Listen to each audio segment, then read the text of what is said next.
হাস্যকর হলেও সত্য, এবার ইরান ইসরায়েল যুদ্ধবিরতি চুক্তির জন্য ট্রাম্পকে নোবেল শান্তি পুরস্কারের জন্য মনোনীত করা হয়েছে।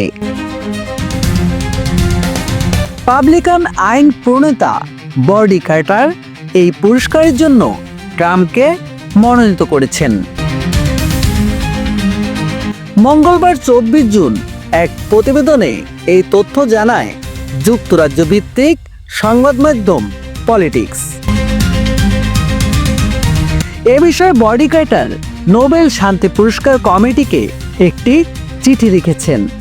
তিনি ঘোষণা করেন যে ইসরায়েল ও ইরানের মধ্যে সশস্ত্র সংগঠনের অবসান ঘটাতে এবং বিশ্বের সবচেয়ে বিধ্বংসী পরমাণু অর্জন থেকে বিরত রাখতে ট্রাম্পের অসাধারণ ও ঐতিহাসিক ভূমিকা রয়েছে।